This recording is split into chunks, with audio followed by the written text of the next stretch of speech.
नमस्कार मंडळी, मी दिव्या जोगळे, मी उद्योजक होणारच तर्फे आजच्या नवीन व्हिडिओमध्ये तुमचं मनापासून स्वागत करते. तर मंडळी, प्रत्येकाचं काही ना काही बनण्याचं स्वप्न असतं, परंतु प्रत्येकाची स्वप्न सत्यात उतरतात असं नाही. मंडळी, आज आपण खूप भाग्यशाली आहोत, कारण आज आपण ज्या व्यक्तीला भेटणार आहोत ते आहेत महाराष्ट्रातल्या आवाजाच्या दुनियेतील सुपरस्टार. गेली 15 वर्षांहून अधिक काळ प्रेक्षकांच्या मनावर अधिराज्य गाजवणारे त्यांचे बोलणे, त्यांचा आवाज, त्यांचे वक्तृत्व रसिक मनाला भुरळ घालते. अहो, महाराष्ट्रात फार बोटावर मोजण्या इतके निवेदनकार आहेत ज्यांचे वाचन आणि अभ्यास दांडगा आहे. चला तर मग भेटूया आवाजाच्या दुनियेतील सुपरस्टार किरण खोत यांना.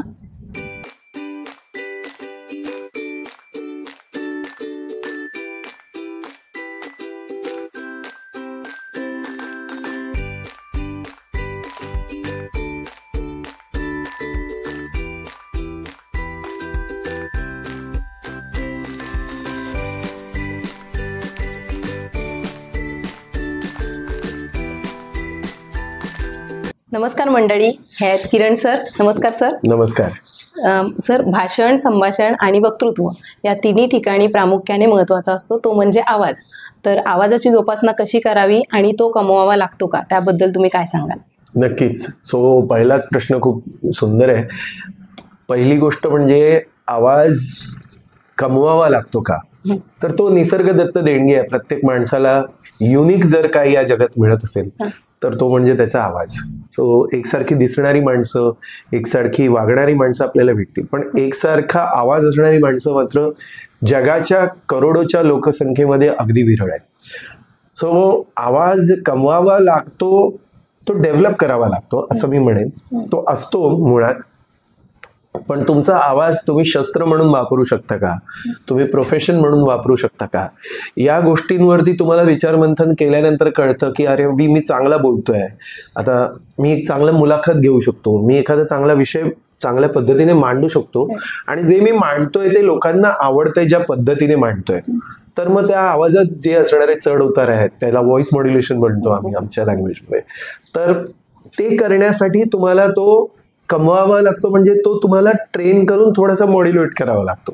तर त्यासाठी आमच्यासारखे व्हॉइस कोच असतात जे तुम्हाला अशा पद्धतीचं शिक्षण देतात की माईक कसा हाताळायचा, पोडियम माईक कसं करायचं, ओपन स्टेज माईक कसं करायचं.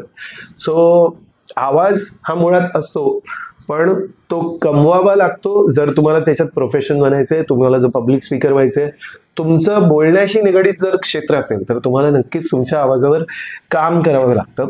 आणि पहिला प्रश्न जो होता म्हणजे आवाजाची जोपासना कशी कराल, तर हा खूप मोठा त्रांगडा प्रश्न आहे. कारण म्युझिशियन्सच्या हातात इन्स्ट्रुमेंट असतं, म्हणजे गिटारिस्ट गिटार ट्यून करू शकतो, तबलावाला तबल्याचे स्वर लावू शकतो, तर बाकीच्या वाद्यांचे आवाज हे त्याला ट्यून करून निर्माण होऊ शकतात. पण हे जे स्वरयंत्र आहे तुमचं, ते तुम्हाला नॅचरली मेंटेन करावं लागतं, आणि त्याच्यासाठी बऱ्याच काही गोष्टी आहेत, जसं की आरोग्याची काळजी, तुम्हाला जागरण करता कामा नये. Being an artist it is very difficult की तुम्ही दौऱ्यांवर असता तेव्हा तुम्हाला आवाजाची काळजी घेण्यासाठी जागरण टाळावं लागतं. ऍसिडिटी म्हणजे जे पित्त आपल्याला होतं त्याचा स्वरयंत्रावर खूप मोठा परिणाम होतो, तर त्यामुळे आवाजाची काळजी घेत असताना तुम्हाला त्याच्यावर कंट्रोल करणं खूप गरजेचं आहे. दुसरी गोष्ट, काही एक्सरसाइजेस असतात, काही व्यायाम असतात, तर ते सुद्धा केल्यामुळे, प्राणायाम केल्यामुळे खूप आवाजात खूप फरक पडतो. अशा वेगवेगळ्या टेक्निक्स आहेत, आणि कोणत्या ॲम्बियन्सनुसार तुम्हाला कसं बोलायचंय याची जर सत्सद विवेक बुद्धी, सेन्स ऑफ ह्युमर तुमच्याकडे असेल, आता उदाहरणार्थ या ॲम्बियन्समध्ये हा माईक मला लावलेला आहे तर मला ओरडण्याची गरज नाही.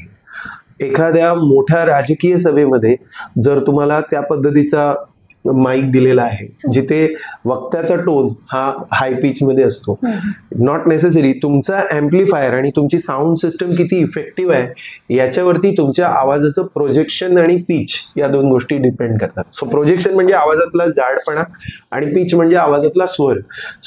जिथे ॲम्बियन्स चांगला आहे, गोंधळ कमी आहे, तिथे पिच तुमचा नॉर्मल असायला हवा. मी या आवाजात बोलणं गरजेचं नाही या ॲम्बियन्सला. According to ambience you have to switch your pitch. आणि प्रोजेक्शन म्हणजे आवाजातला गैरेपणा, त्याची जी जाडी आहे, म्हणजे मी असंही बोलू शकतो, मी असंही बोलू शकतो, आणि मी असंही बोलू शकतो. सो क्रॅकिंग व्हॉइस आहे किंवा मिमिक्री आर्टिस्ट जे आपण काढतो तर त्याला आमच्या संगीतात आम्ही मंद्रमध्ये तार सप्तक असं म्हणतो. So when you come to learn music then you come to know की आवाजातला बेस, आवाजातला मिड आणि आवाजातला हाईस कसा मेंटेन करायचा. So it's an interesting thing. Okay. तर आता तुम्ही म्हणालात त्याप्रमाणे आवाजातील चढ उतार प्रमाण, तर तो संभाषण करताना महत्वाचा असतो का, आणि असतो तर तो किती महत्वाचा असतो? ऑब्व्हियसली चढ उतारच महत्वाचा असतो. ॲज अ अँकर, as a speaker, as a सूत्रसंचालक. आता याच्यात पण गोंधळतात लोक की निवेदक वेगळा आणि सूत्रसंचालक वेगळा आहे का, तर तो आहे. निवेदन म्हणजे तुम्हाला एखादी गोष्ट मांडणं, याच्यासाठी बरीच माणसं असतात ती त्यांच्या कौशल्यामध्ये, त्यांच्या डोमेनमध्ये एक्सपर्ट असतात. त्यांना त्यांचं काम छान पद्धतीने करता येतं, पण ऑर्गनायझेशनची व्याप्ती, ऑर्गनायझेशनच्या अचीवमेंट्स त्यांना शाब्दिक स्वरूपात मांडता येत नाही. मग अशावेळी त्या मांडण्यासाठी तुम्हाला हायर केलं जातं. की उदाहरणार्थ मी उद्योजकचे अनेक कार्यक्रम केले. सो निलेश किंवा हेमंत बघा, मितभाषी व्यक्तिमत्व आहे. सो ते दोघं काम प्रचंड करतात, but when it comes to mic they need someone to present it. मग समीरा असते, मी असतो. सो त्यांनी केलेलं काम चांगल्या पद्धतीने लोकांपर्यंत पोहोचवणं हे निवेदकाचं काम असतं. नंबर 2, सूत्रसंचालकाचं काम काय असतं? सो सूत्रसंचालकाचं काम हे असतं की त्याला फक्त कनेक्ट करून द्यायचं असतं. निवेदकाला शाब्दिक थोडेसे खेळ खेळावे लागतात, वातावरण फुलवावं लागतं. पण जसं जसं तुम्ही अप द लॅडर जाता, आता मी हळूहळू नगरसेवक, त्यानंतर आमदार, नंतर खासदार, आता मुख्यमंत्री, केंद्रीय मंत्र्यांचे कार्यक्रम जसे जसे तुम्ही टप्प्याटप्प्याने करत जाता तसं तुमचं बोलणं कमी केलं पाहिजे. म्हणजे तुम्हाला आश्चर्य वाटेल या गोष्टीचं, किंवा प्रेक्षकांना पण या गोष्टीचं आश्चर्य वाटेल की निवेदकाने कमी बोललं पाहिजे. हो, कमी बोललं पाहिजे. कारण तो जेव्हा कमी बोलतो ना तेव्हा त्याला चांगल्या दर्जाचे कार्यक्रम मिळतात. कारण वक्त्याला बोलायला बोलवलं असतं, तुम्हाला बोलायला बोलवलं, तुम्हाला कनेक्ट करायला बोलवलं असतं की यानंतरचा पुढचा प्रश्न काय. आता उदाहरणार्थ मुलाखतीत जो प्रपोर्शन आता आपण ठेवतोय, 20% तुम्ही बोलायला हवं, 80% मी बोलायला हवं, कारण मी या पुढचीवर आहे देणाऱ्याच्या. सो निवेदन आणि सूत्रसंचालन या दोघांमध्ये हा फरक आहे, जो मला या प्रश्नाच्या अगोदर समजावून सांगायचा होता या इंटरव्ह्यूच्या माध्यमातून. कमिंग बॅक टू चढ उतार, ऑब्व्हियसली ते ठेवावेच लागतात. व्हॉइस मॉड्युलेशन टेक्निक हा खूप महत्वाची गोष्ट आहे अँकरिंगमध्ये. तुम्हाला छत्रपतींचा एखादा जेव्हा दाखला द्यायचा असतो, एखादं उदाहरण द्यायचं असतं, तेव्हा तुम्हाला मिळमिळीत आवाज ठेवून नाही सांगणार. उदाहरणार्थ छत्रपती शिवाजी महाराज हे पराक्रमी राजे होते आणि मग त्यांनी मुघलांशी, पोर्तुगीजांशी, डच, इंग्रजांशी लढाई केली, एवढं कॅज्युअल महाराजांबद्दल बोलून नाही सांगणार. मग महाराजांबद्दल बोलताना तुमची बॉडी लँग्वेज ऑटोमॅटिकली, आता बघा मी ब्लेझरमध्ये आहे त्यावेळेस मी कोणत्या आउटफिटमध्ये असतो त्या पद्धतीने तुम्हाला बॉडी लँग्वेज चेंज करायची असते. तुमचे शोल्डर लाईन थोडेसे अप करायचे असतात, तुम्हाला थोडंसं स्टान्स घ्यायचं असतं. आणि छत्रपती शिवाजी महाराज म्हणजेच अखंड महाराष्ट्राचं दैवत, हा जो पिच आहे. मग महाराजांची आरोळी देताना ती बऱ्याच जणांना आवडते. क्षत्रिय कुलावतंस, सिंहासनाधीश्वर, त्यातले उच्चार, त्यातला पिच, जो मी मगाशी सांगितलं, वरचा सूर म्हणजे तुतारी वादक असतो तुमच्याबरोबर, त्या तुतारी वादकाच्या तुतारीचा सूर काय, तुमचा सूर काय, आणि एकत्र जेव्हा तुम्ही बोलणार आहात आणि तो रोमांच तुम्ही उभा करणार आहात. सो हे सगळं घडवून आणलेलं असतं निवेदकाने किंवा स्पीकरने. हे व्हॉइस मॉड्युलेशन इथे लागतं जिथे महाराजांचा दाखला म्हणजे पिच वरती लागतो. तुला आश्चर्य वाटेल, शोकसभांसाठी सुद्धा निवेदकाला बोलवतात. सो माणूस गेल्यानंतर सुद्धा जैन परिवार जे आहेत, गुजराती परिवार, त्यांच्याकडे मोठे कार्यक्रम असतात त्या माणसाच्या आठवणी प्रत्यर्थ. तर तिकडे तुम्ही मोठ्या मोठ्या आवाजाने जर सभेचं संचालन केलं तर ते साफ चुकीचे आहे. तिथे तुम्हाला आल्याबद्दल तुमचे धन्यवाद ही ओळ पण म्हणायची नसते. सो गेलेल्या माणसाच्या आठवणी बोलताना तुम्हाला तो पिच, तुम्हाला तुमच्या बोलण्यामधला जो स्पीड आहे, त्याला आम्ही WPM म्हणतो, वर्ड्स पर मिनिट, तो तुम्हाला स्लो डाऊन करायला. म्हणजे थोडंसं आता मी जसं बोलतोय की आपण त्या माणसाच्या आठवणी प्रत्यर्थ आज इथे आलो, त्या माणसाने जे काय कमवलंय ते सगळं हे, हा पिच असायला, अंतर शब्दांमधलं हे असायला, आणि तुमच्या चेहऱ्यावरती फेशियल एक्सप्रेशन्स पण त्या पद्धतीचे हवे. आणि हे करताना कुठेही नाटकीपणा, म्हणजे मी मुद्दामून रडतोय, मुद्दामून हातवारे करतोय, हे सगळं नाटकीपणा तुमच्यातला कमी असायला. सो लोकांना तो निवेदक, तो स्पीकर, तो वक्ता आवडतो जो त्यांच्या स्वभावाला मिळता जुळता. फॉर एक्झाम्पल तुम्ही कॉलेजमध्ये गेला तर तुम्हाला कॉलेजमधली बॉडी लँग्वेज ठेवायला, कॉलेजच्या मुलांसमोर बोलायचं ए भाई कैसे चल रहा है, फर्स्ट क्लास ना, असं बोलायला. तेच तुम्ही एखाद्या औपचारिक याच्यात गेला तिथे ए भाई म्हटलं तर म्हणा कुठून आहे. सो असे वेगवेगळे कार्यक्रम जसे असतात त्याप्रमाणे तुम्हाला आवाजातले चढ उतार करावे लागतात. तर अनेकांना स्टेजवर जाण्याआधी स्टेजवर गेल्यानंतर स्टेज डेअरिंग जी असते, तर तिथे जाऊन जे काही असतं बोलणं आपलं ते तिथे जाऊन ते विसरतात. असा आमचाही प्रॉब्लेम व्हायचा शाळेत असताना. तर ती भीती कशी दूर करावी, तर तुम्ही त्याबद्दल काय सांगा? सचिन तेंडुलकरला जर चांगला फलंदाज व्हायचं असेल तर त्याला घरात राहून बॅटिंग करून नाही जायला. He has to come in the net and do the practice. He has to visit the stadium, guess the stadium, की किती अंतरावर चौकार, मी कुठला शॉट खेळल्यानंतर कधी माझं बाउंड्री जाणार आहे, कधी मला टोडी घ्यायचं आहे, कधी मला वनडी घ्यायचं आहे, कधी मला सिक्सर ठोकायचं आहे, याचा त्याचा ग्राउंडचा अभ्यास होणं खूप गरजेचं आहे. So when it comes to public speaking, people always focus on speaking, but I focus on public. So आपण जे क्लासेस घेतो त्याच्यामध्ये प्रॅक्टिकल डेमॉन्स्ट्रेशन आपण विद्यार्थ्यांना देतो. तुम्हाला स्टेज फेअर घालवायचं असेल तर तुम्हाला स्टेजवर जाणं गरजेचं आहे. तुम्ही क्लासरूम मेथडमध्ये बसून स्टेज फेअर नाही घालवू शकत की मी आता अशी तयारी करेन, मी आता असं बोलेन, आणि तिकडे गेल्यानंतर मात्र तुम्ही प्रचंड ब्लँक होता. स्टेज फिअर जसं जसं तुम्ही अप द लॅडर जाता, स्टेज फिअर कुठे येतो? जिथे तुम्हाला तुमचं पब्लिक म्हणजे तुमचे ऑडियन्स, तुमचे श्रोते किंवा जे तुम्हाला प्रेक्षक बघतायत ते दिसतायत आणि त्यांच्या हालचाली दिसतायत.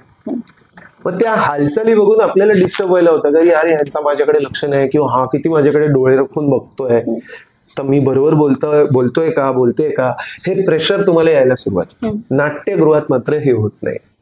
जसं तुम्ही मोठ्या दर्जाचे कार्यक्रम करता, नाट्यगृहात तुमच्या समोर संपूर्ण ब्लॅकआउट असतो. त्यामुळे कुठल्या प्रेक्षकाची काय हालचाल आहे ते काही दिसत नाही. त्यामुळे तुम्ही तुमच्या भूमिकेवर फोकस असता.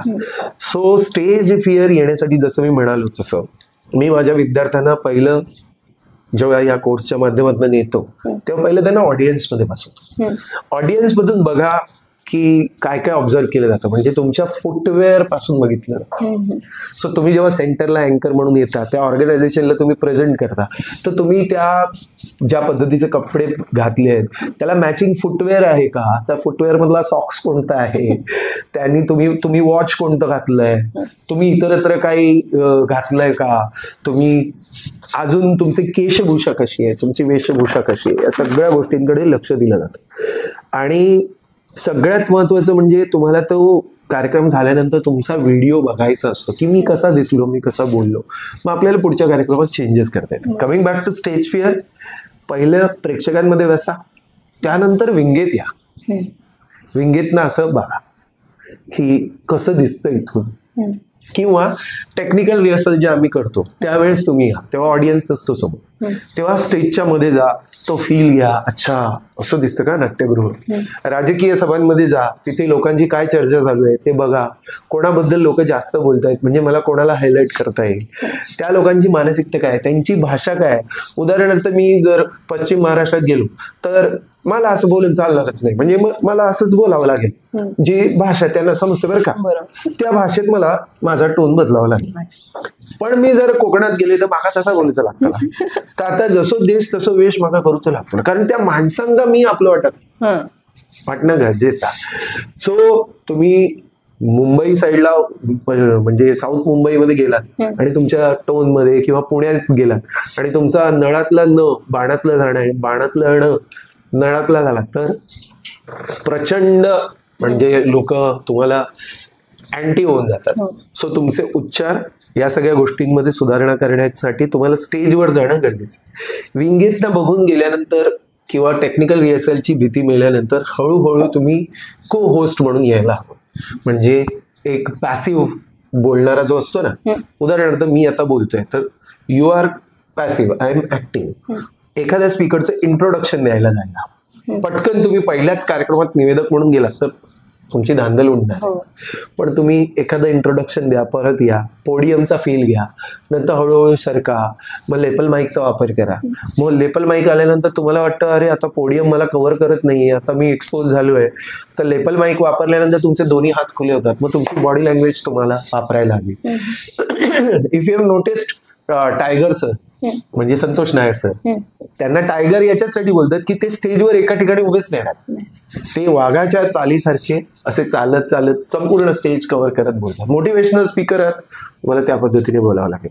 पण तुम्ही एखाद्या तात्विक विषयावर गहन चर्चा करताय तर तिथे तुम्हाला ती बॉडी लँग्वेज नाही चालणार, तिथे तुम्हाला एका ठिकाणीच उभं राहून बोलावं लागेल. So there are so many factors to avoid stage fear. पण मी जसं म्हणालो, पब्लिक स्पीकिंग मध्ये जब तक आप पब्लिक को फेस नहीं करते हो स्टेज फियर नहीं जाएगा, और जब तक आप स्टेज पर नहीं जाते हो स्टेज फियर नहीं जाएगा. स्टेज फियर घालवायचं असेल तर तुम्हाला स्टेजवर जावं लागतच. आणि दुसरी गोष्ट, आजही सचिन तेंडुलकर जेव्हा रिटायरमेंटच्या अगोदर बॅटिंगला उतरायचं त्याच्याकडे ते स्ट्रेस असायचं. आजही मी जेव्हा निवेदनाला सांगतो मलाही स्ट्रेस आहे, त्याला पॉझिटिव्ह स्ट्रेस म्हणतात.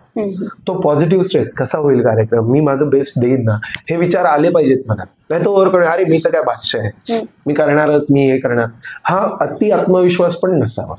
त्यामुळे तो एक थोडासा पॉझिटिव्ह स्ट्रेस घेऊन आपण स्टेजवर गेलो की आपल्याला वेळेचं दडपण, मला एवढ्या वेळेत हा कार्यक्रम संपवायचा, अशा सगळ्या गोष्टी तुम्हाला ऑन द स्टेज जाऊनच शिकायला मिळतात. आता आपण थोडं तुमच्या पास्ट मध्ये जाऊया. तर याआधी तुम्ही दूरदर्शन क्षेत्रामध्ये आरजे म्हणून काम केलेलं आहे, तर तिथे नेमकं तुम्हाला काय शिकायला मिळालं? आकाशवाणीत होतो मी. आकाशवाणी मुंबईला FM रेनबो आणि FM गोल्डला होतो. खूप साऱ्या गोष्टी शिकायला मिळाल्या. त्याचा मी रेफरन्स कसा मिळाला ते तुला सांगतो. मी एका काव्य संमेलनाचे अँकरिंग करत होतो आणि समोर आकाशवाणीचे लायब्ररियन बसले होते. तर त्यांनी मला विचारलं तू ग्रॅज्युएट आहेस का? म्हटलं हो. तर मग तू आरजे बनणार का? म्हटलं अरे बापरे, आरजे वगैरे म्हणजे हे खूप मोठं झालं ना. म्हणजे आपण काय साधं काव्य संमेलनाचं निवेदन करायला आणि समोरच्याने मला डायरेक्ट विचारलं की आरजे वगैरे बनणार का. आणि आपल्या भांडूप सारख्या उपनगरात या सगळ्या गोष्टी अवेलेबल नाहीत. साऊथ मुंबईला लोकांना त्याविषयीचं प्रशिक्षण वगैरे, जसे मटा कल्चरल क्लब वगैरे अशा गोष्टी आहेत, तिथे त्यांचं औपचारिक शिक्षण वगैरे. आपण कुठले काय, आपण शाळेतलं मराठीच्या शिक्षकांना बघून जेवढं शिकलो तेवढंच. तरी पण मी त्या इंटरव्ह्यूला गेलो. इंटरव्ह्यूला गेल्यानंतर मुलाखत जी माझी झाली तो पण सांगण्यासारखा किस्सा आहे म्हणून सांगतो. मी आतमध्ये गेल्यानंतर मला असं वाटलेलं की कोणीतरी माझी मुलाखत घेईल. तिथे बंद रूम होता, एक स्टँड माईक होता आणि मी होतो. म्हटलं आता थोड्या वेळाने कोणतरी येईल, आणि अचानक ऑडिओ मधून इंटरव्ह्यू चालू झाला आणि ते म्हणाले नमस्कार किरणजी, म्हणजे जसं बिग बॉस बोलतो ना, बिग बॉस के घर में आपका स्वागत है. सो मी जरासा चपापलोच की अरे अच्छा असं होणार. मग मला त्यांनी काही प्रश्न विचारले ज्याची त्यांनी ऑडिओ मधनं उत्तर ऐकली. म्हणजे 1967 हे इंग्रजी वर्ष मराठीत बोलून सांगा. सो तुम्ही 1967 असं जेव्हा बोलता तेव्हा तुमचे डिक्शन्स, तुमचे उच्चार या गोष्टीवरनं ते तुम्हाला सिलेक्ट करतात. त्यानंतर तुम्हाला एक उतारा लिहायला दिला जातो की तुम्हाला एक विषय दिलाय, त्याच्यावर तुम्ही काय लिहिलंय, त्याच्यावरती आता सादरीकरण करा. हे सगळे इंटरेस्टिंग गोष्टी मला आकाशवाणीत शिकायला मिळाल्या. आकाशवाणीत आरजे म्हणून काम करणं इज अ चॅलेंज. कारण तुम्हाला कुठल्याही धर्माविषयी, कुठल्याही जातीविषयी, कुठल्याही पंथाविषयी, कुठल्याही राजकीय नेत्याचं इंडिव्हिज्युअल नाव न घेता, पक्षाचं नाव न घेता, कुठल्याही पर्टिक्युलर पंथाचा प्रमोशन न करता त्या सगळ्या गोष्टी सांभाळायला लागतात. आणि लोकांना असं वाटतं की रेडिओ जॉकी नुसता बोलत असतो, तसं नसतं. त्याला त्या स्लॉट दरम्यान काही जाहिराती पण असतात ज्याचे त्यांनी पैसे दिलेले असतात प्रायोजकांनी. त्या 10:13 ही जाहिरातचा फेडर ऑन झाला पाहिजे.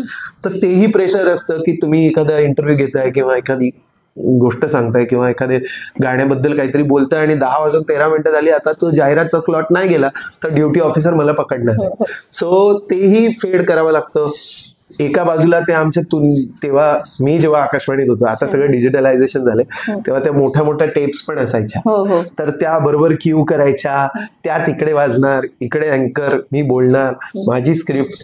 आणि प्रत्येक गोष्ट जी आकाशवाणीत बोलली जायची ती पहिली अप्रुव्हल घेऊनच बोलली जायची की ड्युटी ऑफिसर्सना तुम्हाला ती स्क्रिप्ट दाखवायला लागायची. त्यामुळे तिथून सवय लागली की आपण आपली स्क्रिप्ट एकदा वाचून पडताळा केला पाहिजे. सो आकाशवाणीने भरपूर शिकवलं आणि त्याच्यामुळे एक आरजे म्हणून तुम्हाला स्टॅम्प मिळतो, तुमच्या मानधनात प्रचंड वाढ होते आणि रिस्पेक्ट मिळतो तो वेगळ्याच लेवलचा. आणि त्याच सोबत तुम्ही मोठ्या मोठ्या कलाकारांची, जसे विठ्ठल उमप किंवा त्यावेळी मुलाखतीला आले होते, सो मोठ्या मोठ्या कलाकारांशी तुमचं नेटवर्किंग होतं आणि तो एक वेगळाच दर्जा असतो. सो आय मस्ट से की ज्यांना ज्यांना निवेदक व्हायचंय त्यांनी आकाशवाणीत जरूर जावं. तर पुढचा प्रश्न, एखाद्याला जर आरजे क्षेत्रामध्ये करिअर करायचं असेल तर तुम्ही त्याच्यासाठी काय खास टिप्स द्याल? खूप काही रॉकेट सायन्स नाहीये. तुमचं तुमच्या बोलण्यावर प्रभुत्व असायला हवं. आकाशवाणीत तुमचे उच्चार बघितले जातात. त्यामुळे मी माझ्या पहिल्या सेशनमध्ये यू कॅन बिलीव्ह 12 खडी घेतो. 12 खडी. अ ते ज्ञ, तुम्हाला व्यवस्थित ज्ञला ज्ञच म्हणायचं. तो ज्ञानेश्वर नाहीये, संत ज्ञानेश्वर नसतात ते आहे संत ज्ञानेश्वर. सो विज्ञान बोलताना आपण विज्ञान नाही म्हणत, ते विज्ञानच म्हणतो. पण जेव्हा आपण ज्ञानेश्वर म्हणतो तेव्हा तो आता ज्ञानेश्वर होतो. तुम्ही ज्या भाषेत तुम्हाला बोलायचं असतं तर ती भाषा नसते, ती भाषा असते. सो षटकोनातला श हा शिट्टी मारल्यासारखाच आला पाहिजे. जसं शिट्टी मारताना आपण अशी जीभ करतो ना, तो श हा षटकोनातला असा आला पाहिजे. शहामृगातला श शहामृगासारखा आला पाहिजे. जसं मी तुम्हाला बोललो, कोणत्या भाषेच्या ऑडियन्सशी तुम्ही डील करताय त्यांच्या भाषेमध्ये एक रिदम असतो. म्हणजे माका मालवणी बोला खूप आवडता, हा एक रिदम आहे. काय सांगून राहिलाय ए भावड्या, हा एक रिदम आहे. Oh my god, are you asking me this question, हा एक रिदम आहे. प्रत्येक भाषेचा एक रिदम आहे. प्रत्येक भाषेची स्वर आहेत, व्यंजन आहेत. त्यांना तुम्ही बारकाईने तपासायला हवं आणि त्याच्यावरचा तुमचा अभ्यास दांडगा असायला हवा. तर आकाशवाणीत जर तुम्हाला किंवा दूरदर्शनमध्ये जायचं असेल किंवा तत्सम कुठल्याही प्रायव्हेट चॅनल्समध्ये जायचं असेल तर तुमचे उच्चार आणि तुमच्या भाषेवरचा कमांड तुम्हाला स्ट्रॉंग करावा लागेल. तुम्ही ग्रॅज्युएट असणं गरजेचं आहे. आणि मी सांगतो, डिमांड अँड सप्लायचा खूप मोठा खेळ आहे. चांगल्या वाहिन्यांना, आकाशवाणीला, दूरदर्शनला चांगल्या चांगल्या लोकांची प्रतीक्षा आहे. ते हवे तसे कॅन्डिडेट त्यांना मिळत नाहीयेत, कारण त्यांच्यापर्यंत ते पोहोचत नाहीत. आणि आपल्यासारख्या लोकांना असं वाटतं की अरे मी आरजे झालो तर. So there is a gap. चांगल्या लोकांना, चांगल्या प्रोड्युसर्सना चांगल्या आर्टिस्टची गरज आहे. चांगल्या आर्टिस्टना चांगल्या प्रोडक्शन हाऊसची गरज आहे. सो ते भेटणं, तुम्ही अटेम्प्ट करा. फेल झालात तरी चालेल, अटेम्प्ट करा, इंटरव्ह्यू देत राहा. जिथे जिथे ज्या ज्या क्षेत्रात तुम्हाला करिअर करायचंय, अपयश ही यशाची पहिली पायरी असते. त्यामुळे तिथपर्यंत जा. दडपणाने केलंच नाही असं करू नका. तर भाषण आणि संभाषण या दोघांचा एकमेकांशी काय संबंध आहे? खूप लॉजिकल प्रश्न आहे. भाषण आणि संभाषण. भाषण हा शब्दच, अरे आता मी तुम्हाला ना काहीतरी भाषण देणार आहे तर लोकांना टेन्शन येतं. भाषण हे एकतर्फी असतं आणि संभाषण इज अ काइंड ऑफ संवाद. So you are nodding your head. बरोबर. मी जेव्हा बोलतोय तेव्हा तुमची मान हलते आहे, म्हणजे तुम्ही मला प्रत्युत्तर देताय. आमच्या कॉमर्समध्ये बिझनेस कम्युनिकेशन नावाचा एक सब्जेक्ट होता, ज्याच्यातला तो चॅप्टर आणि ती आकृती मला आजही आठवते. कम्युनिकेशनच्या प्रोसेसचा. कम्युनिकेशनची प्रोसेस तेव्हाच कम्प्लीट होते जेव्हा सेंडर मेसेज डिकोड करतो आणि रिसिव्हर मेसेज एन्कोड करतो आणि एन्कोड केलेल्या मेसेजला फीडबॅक मिळतो. So I am saying something, you are giving attention to me, आणि तुम्ही नॉडिंग करून करून किंवा तुमच्या उत्तरांमधून जे काही ज्या फॉर्मॅटमध्ये तुम्ही बोलताय प्रतिसाद मिळतोय का, तर तो झाला संवाद. एकतर्फी बोलणं हे भाषण आहे आणि ड्युअल बोलणं हा संवाद आहे. लोकांच्या मनातलं हेरून जर तुम्ही बोललात तर ते संभाषण होतं. निवेदकाला या गोष्टीची खूप काळजी घ्यावी लागते. लोकांच्या बॉडी लँग्वेजवरनं कळतंय की आता लोकांना उशीर झालाय, दिलेल्या टायमिंगमध्ये कार्यक्रम डिले झालाय, तर तुम्हाला कॉल घ्यावा लागतो की तुम्हाला आता कमी बोलायचंय. आणि तुम्ही तुमच्या बोलण्यात हे सांगू शकता की आता पोटात कावळे ओरडायला सुरुवात झाली आहे, त्यामुळे मी थोडंसं आवर्त घेतो आणि मी लगेच माझ्या पुढच्या प्रश्नाकडे वळतो. असं करून कनेक्ट करायला लोकांना पण हिंट मिळते. So you have to pay attention to your audience. Your audience is your god. भाषण संभाषण हे फक्त मॉबमध्ये होत नाही, मासेसमध्ये होत नाही. It's a 2 way communication. 1 to 1 मध्ये तुम्ही फोनवर बोलताना सुद्धा भाषण करताय की संभाषण करताय. समोरच्याचा फीडबॅक, लिसनिंग स्किल हा खूप मोठा फॅक्टर आहे जो निवेदकांकडे अजिबात नसतो, स्पीकरकडे अजिबात नसतो. ऐकायलाच तयार नसतात, ते फक्त बोलतात, चपड चपड चपड चपड ते बोलतात. तुमचं लिसनिंग स्किल खूप छान आहे. मी आता एवढं बोलतोय, तुम्ही शांतपणे माझं उत्तर झाल्यानंतर पुढचा प्रश्न करा. मध्ये मला इंटरप्ट नाही करत आहे. दॅट मीन्स तुम्हाला चांगलं बोलण्यासाठी चांगलं ऐकता यायला हवं. ऐकणं आणि वाचणं याचं चांगलं आहे. आय रिपीट, ऐकणं, वाचणं आणि बघणं, ऑब्झर्वेशन. तुम्ही ऐका, समोरचं काय बोलतोय, त्याला काय एक्सपेक्टेड आहे माझ्याकडून तेवढंच बोला. तुम्ही बघा त्याची बॉडी लँग्वेज काय आहे, तो किती दमला आहे, तो किती फ्रेश आहे, मला कुठे थांबायला हवं, मला कुठे एक्सटेंड करायला हवं. आणि जसं मी म्हणालो तसं नंतर येतं ते बोलणं. सो लिसन प्रॉपरली आणि read as much as you read. सगळ्यात मला ना माणसांपेक्षा जो जास्त आवडतं तर ती पुस्तकं. मला लिहायला खूप आवडतं. योगायोगाने आई शिक्षिका असल्यामुळे माझं अक्षर चांगलं आहे, त्यामुळे मला लिहायला खूप आवडतं. मी जे वाचतो त्याचं मी 1/3 सारांश म्हणजे 1/3 समरी लिहितो, ती स्टेटसवर टाकतो. मग त्या स्टेटसला लोकांचे रिवर्ट येतात, अरे वा हे छान होतं, म्हणजे पुस्तक वाचण्यापेक्षा तुमच्याकडून हे मला शिकायला मिळालं. सो जेव्हा तुम्ही वाचत असता तेव्हा तुम्ही एकटे नसता वाचत. माझ्या स्टेटसला जवळजवळ 800 ते 1000 लोक असतात. तर मग त्या 800 ते 1000 लोकांना ते एक विषय पोहोचवला ना. उदाहरणार्थ जर मी सकाळीच उठून स्वामी समर्थांचं एखादं पुस्तक वाचतोय, आजच मला असं कळालं की आजच्या वाचनातला दाखला देतो की स्वामी 25 वर्ष मुंबईत होते आणि ते वाळकेश्वरच्या उत्तर दिशेला होते. आता हे कुठे माहिती आहे? हे एका छान पुस्तकातनं घेतलेला एक दाखला, त्याचा एक पॅराग्राफ मी इमेज काढली आणि स्टेटसवर टाकला. So you educate people Wien you do that. So भाषण म्हणजे एकतर्फी बोलणं. आणि आता मी पुन्हा तिला प्रश्न विचारायला देतो, कारण मलाही हा इंटरव्ह्यू संभाषण ठेवायचा, भाषण. मैदान क्षेत्रात तुम्ही आज आहात, तर तुमचे गुरु आयडॉल कोण आहेत? त्यांच्याकडून तुम्ही नेमकं काय शिकलात? इंटरेस्टिंग. फक्त निवेदनच नाही, माझ्या कोर्सचं नाव आहे संभाषण कौशल्य आणि व्यक्तिमत्व विकास. Personality development is also equally important along with the public speaking. So the full name of the course is public speaking and personality development. गुरु हा खूप जबाबदारीचा शब्द आहे. आणि गुरु हा जरी एक गुरु असायला हवा, तरी प्रत्येक क्षेत्रातला गुरु हा तुमचा वेगवेगळा असतोच. कमी बोलण्यासाठी सचिन तेंडुलकर हा माझा गुरु आहे. ही बिलॉंग्स फ्रॉम क्रिकेट. पण तो आउट झाल्यानंतर तिथे चिडत बसत नाही का मला आउट दिलं वगैरे असं काही नाही. तो आउट झाला, निर्णय पंचांचा निर्णय अंतिम मानतो आणि तो जातो, म्हणून तो मास्टर ब्लास्टर. कमी बोलण्याच्या बाबतीत तेंडुलकर.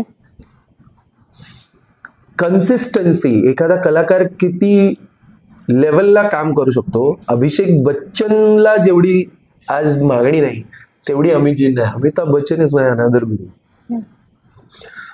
कामाच्या पर्टिक्युलर टाइम मध्ये त्यांचं शूटिंगच्या अगोदर ते 1 तास सेटवर हजर असतात. ते डिसिप्लिन ठेवतात. त्यांचं सोशल मीडिया जर तुम्ही बघितलं तर त्यांच्या पोस्टला नंबर असतात. अमितजींच्या पोस्टला की मी फेसबुकवर या क्रमांकाची पोस्ट या दिवशी टाकलेली, आणि अगदी एक पॅराग्राफ असतो. त्याचसोबत सिम्प्लिसिटीमध्ये लता दिदी आहे माझ्या गुरु, की उगाच भपकेपणा वगैरे असं सगळं न करता शांत संयमी राहून सुद्धा आपल्याला आपली कला सादर करता येते. सो ज्याचं नाणं खणखणीत असतं त्याला उगाचची जाहिरात करावीच लागत नाही. सो रॉयल एनफिल्ड म्हणजे आपण त्याची कधी एवढी ऍड आपण बघत नाही, पण आपण प्रत्येक रस्त्यावर रॉयल एनफिल्ड बघतो. तुमचे काम बनतं. वेगवेगळ्या निवेदन क्षेत्रात जर तुम्ही म्हणालात तर चांगलं म्हणजे अस्खलित मराठी वगैरे बोलण्यासाठी मंगलाताई खाडीलकर, सुधीर गाडगीळ, हे 2 मला चांगलं बोलण्यासाठी म्हणजे शास्त्रशुद्ध मराठी जर बोलायचं असेल तर त्यांना मी फॉलो आजही करतो. आणि सुधीर गाडगीळ सरांचं एक वाक्य आहे की निवेदक हा जर मोत्याची माळ असेल तर त्यात निवेदक कुठे असतो? सेंटरला नसतो. निवेदक त्यातला धागा असतो. सेंटरला ऑर्गनायझर असतो आणि बाकीचे मोती म्हणजे स्पीकर्स आणि पब्लिक असतं. निवेदकाला तो कार्यक्रम गुंफायचा असतो. आणि सुधीरजींकडनं मी समर्पक आणि मार्मिक कसं बोलायचं हे सुधीर गाडगिळांना मी ऑब्झर्व करतो. त्यानंतर प्रदीप भिडे, त्यांच्या आवाजातला बेस जो आहे तो मला खूप आवडायचा. सो असे वेगवेगळ्या क्षेत्रातले वेगवेगळे माझे आध्यात्मिक गुरु आहेत, वेगळे आहेत, म्हणजे माझे भावनिक गुरु वेगळे आहेत. आणि सगळ्यात मोठा गुरु हा माझा रसिक श्रोता आहे. तो मला नेहमी दर कार्यक्रमाला काही ना काहीतरी शिकवत असतो की तुला आता काय चेंजेस करायला हवे. कालही मला एका माझ्या निवेदक मित्राचा फोन आला आणि त्याने मला एक सजेशन दिलं की यू शुड डू दिस. तो माझा कॉम्पिटिटर आहे, but he doesn't consider himself as a competitor. त्याने मी छान दिसावं म्हणून एक सजेशन दिलं. सो ही माणसं आणि आजूबाजूची माणसं आणि पुस्तकं जसं मी म्हणाल हेच तुमचे गुरु असतात. सो गुरु हा एकच नसतो. अर्थातच संकट आल्यानंतर आपण कोणाला तरी हाक मारतो, कोणी स्वामींना हाक मारतं, कोणी साईबाबांना हाक मारतं. तो आध्यात्मिक गुरु झाला जो आपल्याला संकटातनं वाचवतो. पण आपल्याला कामातनं वाचवणारे वेगवेगळे गुरु असतात. So according to your requirement you have to adopt the persons आणि त्या पर्सनची त्या व्यक्तीची असणारी जी वैशिष्ट्ये आहेत ती तुम्हाला आत्मसात करावी लागतात. आम्ही अनेक कार्यक्रमांमध्ये तुमचं निवेदन पाहिलं. तुमचं निवेदन खूपच सुंदरच असतं, त्याबद्दल काही विषयच नाही. तर तुम्ही निवेदन करण्यापूर्वी जी तयारी करता तर त्याबद्दल आम्हाला सांगा. म्हणजे वेळेचं मॅनेजमेंट कसं असतं, त्यापूर्वीची तयारी कशी असते? बरोबर. सो बेसिकली जसे जसे तुम्ही डाऊन द लाईन एक्सपिरियन्स होत जाता तसं तसं तुमच्यात एक टँट्रम येत जातो. मी का असं करायचं, मी का तसं करायचं, असं काही नका करू. मी आजही कार्यक्रमाच्या 1 ते 1.5 तास अगोदर पोहोचतो. तिथे पोहोचल्यानंतर कोणीतरी LED ठोकत असतं, फोटोग्राफर पण पोहोचलेले असतात. 70% आय विल से ऑर्गनायझर पण पोहोचलेलं नसतं. पण मी पोहोचतो आणि तिकडे जाऊन ऑर्गनायझरना कॉल करतो आणि सांगतो की सर किंवा मॅडम मी इथे पोहोचलेलो आहे, निश्चिंत राहा. ही एक ओळ आहे ना ऑर्गनायझरला रिलॅक्स करणं. अच्छा माझा बॅट्समन आलेला आहे, आता मी निर्धास्त आहे. तुम्ही तिकडे गेल्यानंतर त्या ॲम्बियन्सशी तुम्हाला मिळतं जुळतं व्हावं लागतं. तिथल्या ऑडियन्सशी तुम्हाला नेटवर्किंग करायचं असतं, त्यांची मानसिकता समजून घ्यायची असते. ग्रीन रूमला तुम्हाला जायचं असतं, तिथे काय काय मांडलेलं आहे. सॉरी. सो मी उद्योजकच्या कार्यक्रमाला तुम्ही सगळे लोक असतात बॅक स्टेजला. तुमचं एक वेगळं प्रेशर असतं. तुम्हाला ट्रॉफीज द्यायच्या असतात, तुम्हाला बुकेज द्यायचे असतात. सो त्या प्रेशरमध्ये जर मी तुम्हाला जाऊन डिस्टर्ब केलं तर you will also feel disturb. तर तुमची मानसिकता काय आहे? आता उदाहरणार्थ माझं काम काय आहे, अँकरिंग आहे. मग मला माहिती आहे या 8 लोकांचा सत्कार आहे. मग मी नाव घेणार, तुम्ही तिकडे काय पण करा, तुम्ही ट्रॉफी आणून द्या नाही तर नका आणून, ते माझं थोडीच काम आहे. पण निवेदकाचं हे काम आहे, त्याने जाऊन त्या ट्रॉफी सिक्वेन्स मध्ये लागल्यात का, तेवढ्या ट्रॉफीज आहेत का, मग देणारी येणार आहे का वेळेत, मग ते दिल्यानंतर ते सत्कार झाल्यानंतर घेऊन जाणारी आहे का, या सगळ्या गोष्टी ऑर्गनायझरला आणि मॅनेजमेंट टीमला तुम्हाला मदत करू. दीप प्रज्वलन माझं काय रोल आहे मी सांगणार. दीप प्रज्वलनासाठी आता मी आमंत्रित होतो, पण तिकडे माचीस आहे का, तिकडे मेणबत्ती आहे का, ती मेणबत्ती क्वालिटीची आहे का, त्या मेणबत्तीची लेंथ आहे का, ती अर्धी कापलेली आहे का, ती अगोदरच जळालेली वात आहे का, या सगळ्या गोष्टींचं. मग ते समईला फुलांचं डेकोरेशन आहे का, मग ते कसं दिसणार आहे, हे तुम्ही जेव्हा आत्मीयतेने करता ना तेव्हा तुम्ही त्या कार्यक्रमाचे निवेदक होता. नाही तर आलाय नुसतं बोलून गेला असं नसतं. तो कार्यक्रम तुम्हाला तुमचा वाटला पाहिजे. त्या कार्यक्रमात तुम्ही पाहुणे नसता, तुम्ही त्या आयोजकांचा एक महत्वाचा दुवा असता. कारण तुम्ही बोलल्यानंतर त्या गोष्टी सगळ्या एक्झिक्यूट झाल्या पाहिजे टाइमली. टाइमलाईन फॉलो करण्यासाठी तुम्हाला वेळेच्या अगोदर पोहोचणं खूप गरजेचं असतं. कारण लास्ट मिनिट 11th आवर खूप चेंजेस होतात. तुम्ही सगळे तर माझ्यासोबत मागे असता, म्हणजे मागे खरी रणभूमी असते स्टेजच्या मागे, की आता हा स्पीकर आहे पण आता हा येणार आहे तो नाही येणार आहे. मग त्याच्यासाठी जे प्रिपेअर केलेलं असतं ते एलिमिनेट करू, याच्यासाठी जे प्रिपेअर केलं असतं, किंवा अचानक कोणतरी भलताच येतो आणि बोलतो, पण त्याच्यासाठी तुला विकिपीडिया गुगलचा वापर करून कसं तुला ते मॅनेज करायचं आहे याच्यासाठी तू खूप शांत आणि संयमी स्वभावाचं असणं गरजेचं आहे. सो निवेदकाला पूर्वतयारी शिवाय लवकर पोहोचण्याशिवाय काही पर्याय नाही. माझ्या कोर्समध्ये या 3 गोष्टी 3 टप्प्यात, before the event, during the event and even after the event. Event झाल्यानंतर निवेदकाचं काम झालं, ब्लेझर काढला, मी कुठेतरी गेलो, चहा वडापाव जे काय असेल ते खायला, कारण मला आता भूक लागली. No, you should not do that. निवेदन झाल्यानंतर जर तुमचं खरंच निवेदन चांगलं झालं असेल तर तुमच्या कार्यक्रमात असणारे VVIPs आणि त्याहीपेक्षा तुमचा ऑडियन्स येऊन तुम्हाला अप्रिशिएट करायला येतो. अरे सर तुम्ही काय छान निवेदन केलं, मला तुमचा नंबर हवा आहे, मला तुमच्याकडनं शिकायला आवडेल, किंवा तुम्ही आमच्या कार्यक्रमाचं निवेदन करण्यासाठी याल का. There comes the lead generation part. त्यावेळेस जर तुम्ही तिथून गायब झाला असाल एखाद्या सेलिब्रिटी सारखे, आता मी कशाला इथे थांबू, तर नाही. सो कार्यक्रमाच्या अगोदर पहिला कॉल ऑर्गनायझरचा जेव्हा येतो तेव्हा तुमचं कॅलेंडर तुम्ही आहे का, तुम्ही एकाच आयोजकाला 2 आयोजकांना एकच तारीख दिली आहे का, इथून ते सगळं कॅल्क्युलेशन सुरू होतं. सो बिफोर द इव्हेंट तुम्हाला काही तयारी करायची असते. आता उदाहरणार्थ आज माझा कार्यक्रम आहे, बॅक स्टेजला काय आहे, LED आहे की बॅनर आहे. बरं बॅनर असेल तर बॅनरचा रंग कोणता आहे. म्हणजे इफ यू हॅव नोटिस्ड, मी उद्योजकचा कार्यक्रम बघितल्यानंतर षण्मुखानंद, पण षण्मुखानंद म्हणजे आशियातला सगळ्यात मोठा. तिथे माझा ड्रेस कोड काय असायला हवा, बॅकग्राऊंड कलर काय आहे, माझ्या ब्लेझरचा कलर काय आहे, इतकं बारकाईने तुम्हाला स्टडी करावं लागतं. जर बॅकग्राऊंडचा ब्लॅकच असेल आणि तुमचा ब्लेझर ब्लॅक असेल आणि तुमच्या लाईट सिस्टम मध्ये वीकनेस असेल तर तुम्ही खूप छान प्रेझेंटेबल दिसत नाही. तर त्यामुळे अकॉर्डिंग टू ओकेजन तुमचा dress code, even the colours, even the combination, तुम्ही शर्ट कोणता घातलाय ते कॉन्ट्रास्ट आहे का, तुमचा 3 पीस आहे की 2 पीस आहे, एवढ्या सगळ्या गोष्टींची तुम्हाला तयारी करावी लागते. खूप खूप डिटेलिंग असतं त्या. सरांनी खूप बारकाईने काही गोष्टी आपल्याला सांगा. आम्हाला तर शिकायला मिळाल्याच, तुम्हाला शिकायला मिळाल्या की नाही हे आम्हाला कमेंटद्वारे नक्की सांगा. आणि याच्या आधी तुम्ही नोकरी करत होतात बरोबर, ती एक गरज म्हणून करत होतात. आता ज्या क्षेत्रात आहेत ती तुमची आवड आहे.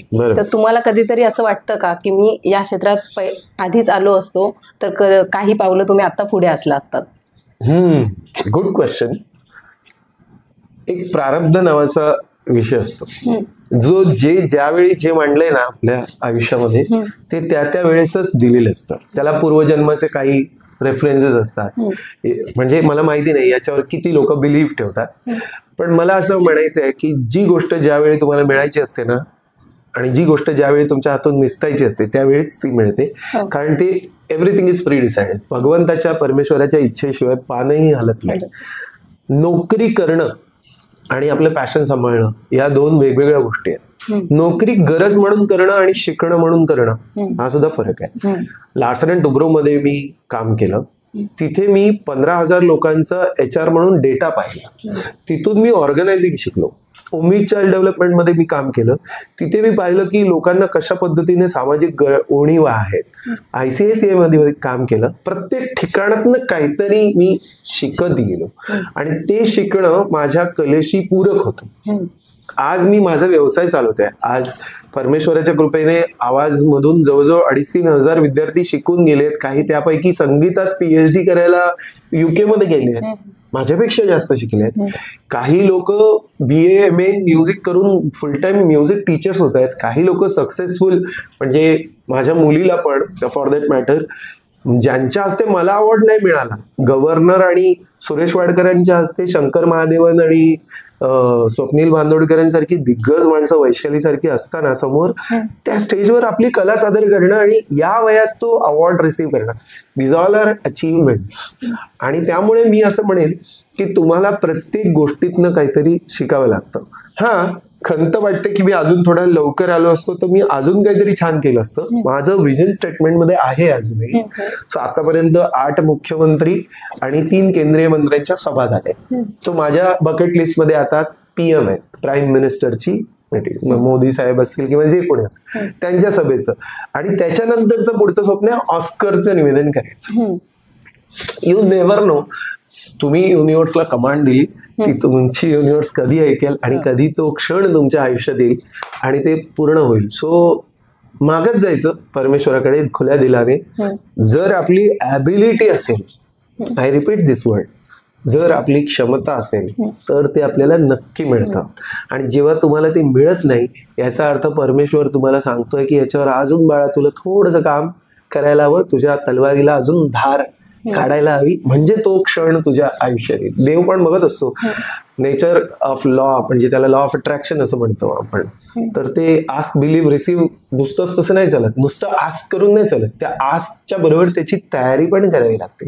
बिलीव्ह ठेवा आणि रिसीव्ह करण्याचं काम हे परमेश्वराच्या हातात सोडा. So there is never too late. KFCच्या मालकाने 65व्या वर्षी जर KFC सुरू केली असेल तर मी तर खूप अगोदर आलोय. त्यामुळे प्रत्येक गोष्टीला सकारात्मक पद्धतीने घ्या असं मी म्हणेन. तुमच्या सर्व इच्छा पूर्ण हव्यात हीच आमची सदिच्छा. तर यानंतर आम्हाला तुमच्याकडून खूप छान कविता ऐकायला आवडेल. तुमच्या आवडीची एखादी कविता ऐकून दाखवा. बऱ्याचशा कविता मी अशाच सहज लिहिल्या होत्या त्या कवितांचा पुढे जाऊन अल्बम होईल हे मला कधी वाटलंच नाही. मी सिक्रेट लॉ ऑफ अट्रॅक्शन म्हणजे आज बिलीव्ह रिसीव्ह वरती खूप विश्वास ठेवतो. तर माझी खूप अशी इच्छा होती की श्रेया घोषालने माझी कविता गावी, गाणं म्हणावं. ते पूर्ण झाली. सुरेशजी मी माझी कविता गाणं म्हटलं. रवींद्र साठेंनी म्हटलं. तर अशा बऱ्याच फिलिंग्स नावाचा अल्बम आहे माझा. युट्यूबला गेल्यानंतर तुम्हाला ते मिळेल. तर त्यातलं श्रेयाचं जे आहे ते मी एक छोटंसं कडवं मी सादर करतो. पावसावरची ती कविता आहे. पाऊस हा पहिल्या प्रीतीचा. तर ते तिने खूप छान गायलं. 40 मिनिटात ते गाणं तिने गायलं. पाऊस हा पहिल्या प्रीतीचा, पाऊस हा पहिल्या प्रीतीचा. त्यात एक सुंदर अशी ओळ लिहिली आहे की आरशात बघून मी हसते, पण मी आता बघते माझ्याकडे, पण मी माझीच राहिली नाही. आणि तो प्रियकर मला जेव्हा भेटायला येतोय तेव्हा असं वाटतं की पाऊसच बरं असेल. सो आरशात बघुनी हसते, मी माझीच आता नसते, कधी कोसळतो कधी बरसवतो, नजरेची हीच धार. असं बरेच म्हणजे बरीच 3-4 कडवी लिहिली आहेत त्यापैकी हे. सो खूप छान छान गाणी आणि कविता लिहिल्या गेल्यात. लवकरच एक कविता संग्रह सुद्धा प्रकाशित करेन. आता हे अचानक होतं त्यामुळे जे सुचलं ते सांगितलं. फिलिंग्स तुम्ही नक्की युट्यूबवर जाऊन रिचमंड एंटरटेनमेंटचा फिलिंग्स नावाचा जो पेळगावकरांच्या असते त्याचं उद्घाटन झालं होतं. सो तिथे माझ्या सगळ्या कविता तुम्हाला चांगल्या आवाजात माझ्यापेक्षा ऐकायला मिळते. ओके. आजच्या मराठी तरुणांना व्यवसायात येण्यासाठी काय सल्ला द्यायचा झाला तर तुम्ही कोणता द्याल? व्यवसायात येण्या अगोदर त्याची अप्रेंटिसशिप करा. डायरेक्ट तो करतो म्हणून मी करतो असं नको. शेख चिल्लींसारखी स्वप्न बघू नका की ह्याच्यात पैसा आहे म्हणून मी हा व्यवसाय करतो. रॉंग. तुम्हाला पहिला तुमचा पिंड ओळखावा लागेल. मी कशात एक्सपर्ट आहे. जर तुम्ही एक चांगले कुक आहात तर तुम्ही खाद्यपदार्थाचा व्यवसाय करू शकता. जर तुम्ही चांगले वक्ते आहात तर तुम्ही माझ्यासारखं काहीतरी करू शकता. तुमचं शिकवणं चांगलं आहे तर तुम्ही ट्रेनिंग सेंटर्स चालू करू शकता. तुम्ही कोण आहात? इकिगाई हे पुस्तक मी नक्कीच वाचायचं. यू शुड आयडेंटिफाय तुमचा आनंद कशात आहे तो शोधा. त्या क्षेत्रात नोकरी करा. मी उलट सांगेन त्या क्षेत्रात नोकरी करा. म्हणजे तुम्हाला अगदी वडापावचा पण बिझनेस टाकायचा झालाय ना तर तुम्ही वडापावच्या गाडीवर वडापाव विकायला थांबा. त्या माणसाला सांगा मला पगार नको देऊ पण मला तुझ्या हाताखाली काम करायचं कारण तू बेस्ट वडापाव बनवतो, मला तुझ्याकडनं शिकायचंय. सो तिथे उभं राहिल्यानंतर ना ग्राहकांचे प्रश्न तुम्हाला कळतात, कंप्लेंट्स कळतात, काय कन्सर्न्स आहेत, काय प्रॉब्लेम्स आहेत, त्याला स्कोप किती आहे. आणि सगळ्यात महत्वाचं म्हणजे तुमचा सगळ्यात मोठा शत्रू तुमच्या समोर ठाण मांडून बसलेला आहे AI. असा व्यवसाय करा की जो AI ने रिप्लेस होऊ शकणार नाही. हे खूप कठीण आहे पण अशक्य नाही. सो एक तर तुम्हाला AI शिकावं लागेल, नाहीतर असा व्यवसाय करावा लागेल की जिथे AI ची मदत घेऊन तुम्हाला आर्टिफिशियल इंटेलिजन्सची मदत घेऊन त्या व्यवसायात दामदुप्पट प्रगती करता येईल. मराठीच काय सगळ्या भाषेतल्या तरुणांना मी हेच सांगेन की उगाच या गोष्टींमध्ये प्रॉफिट आहे त्या गोष्टीमध्ये प्रॉफिट आहे म्हणून तो करतो म्हणून मी करतो असं नका करू. त्यातला अनुभव घ्या, त्यातल्या गोष्टी जाणून घ्या आणि 1000 दिवस, वर्षाला 365 दिवस, 1000 दिवस म्हणजे 3 वर्ष, 3 वर्ष जीव गेला तरी 72 त्या एकाच वर्टिकलमध्ये स्वतःचं बेस्ट द्या. त्यात लॉस झाला तरी लॉस सहन करा. पण 1000 दिवस जर तुमचा पेशन्स नसेल तर व्यवसाय करू नका. हे मी उलट सांगेन. कारण ती क्षमता आणि तो निश्चय आणि तो अढळपणा तुमच्याकडे असायला हवं. व्यवसाय करताना तुमच्या जबाबदाऱ्यांचं भान ठेवा. तुम्हाला कमिटमेंट्स किती आहेत त्या बघा. त्या कमिटमेंट्सना पुरून उरून कौटुंबिक वेळ देऊन मी हे सगळं करू शकतो का, ही योग्य वेळ आहे का, या सगळ्या गोष्टींवर शांत बसा. कुठेतरी ब्रेकला जा. पिकनिकला नेहमी आपण रिसॉर्टला जातो. मी म्हणतो सोलो ट्रिप काढा. कुठेतरी एका अशा शांत ठिकाणी जा, स्वतःचे स्ट्रेंथ विकनेस लिहून काढा, त्यात बघा हे मला जमतंय, हे माझे अचिव्हमेंट्स आहेत या क्षेत्रात, आय कॅन डू दिस. आणि ते करण्यासाठी एक गॉडफादर शोधा. गॉडफादर जो तुम्हाला पैसा पुरवेल. आहेत जगात प्रचंड आहेत, मला मिळालेले आहेत, तुम्ही शोधलात तर सापडणार. ते तुमच्यापर्यंत येत नाही, त्याला एंजल्स म्हणतो आपण. ते पाठवतो निसर्ग किंवा जे परमेश्वर, पण त्याच्यासाठी तुमचं काम त्यांना दिसलं पाहिजे. सो ते गॉडफादर शोधा in terms of finance, in terms of experience. तुम्ही ज्या क्षेत्रात आहात त्यातला गॉडफादर शोधा आणि त्याला सांगा की सर मी तुमचा भक्त आहे, मला तुम्ही जे काय द्याल, तुमचा सदाशिव बनायला, कट्यार तुम्ही पाहिला असेल, तुमचा सदाशिव बनायला मी तयार आहे. तो माणूस जो अप द लॅडर असतो ना, जो त्या लेवलला पोहोचलेला असतो, त्याला एका चांगल्या शिष्याची प्रतीक्षा असते. तो शिष्य जेव्हा तुमच्या आयुष्यात येतो तेव्हा तो त्याला सगळं द्यायला तयार असतो. या सगळ्या गोष्टींचा सारासार विचार करून मस्त उद्योग करा. नोकरी करू नका 100%, हे मी सांगेन, पण नोकरी इनिशियल फेजला करून त्यातला अनुभव घ्या आणि व्यवसायात 1000 दिवस तुम्हाला टिकवल्यानंतर या AI वगैरे या सगळ्या गोष्टींचा वापर करून, तंत्रज्ञान आणि माहितीचा वापर करून, स्टाफवर प्रेम करून, छानपैकी त्यांना हँडल करून व्यवसाय प्रचंड गतीने वाढवा. एवढंच मी सांगेन. तुमच्या पुढील वाटचालीसाठी आमच्याकडून खूप खूप शुभेच्छा. तुम्ही तुमचा खूप मोलाचा वेळ आम्हाला दिला, त्याबद्दलही खूप खूप थँक्यू. सरांचं YouTube चॅनल आहे, तुम्हाला यांचे व्हिडिओ पाहायचे असतील तर व्हिडिओची लिंक तुम्हाला कमेंटमध्ये मिळून जाईल. थँक्यू. धन्यवाद.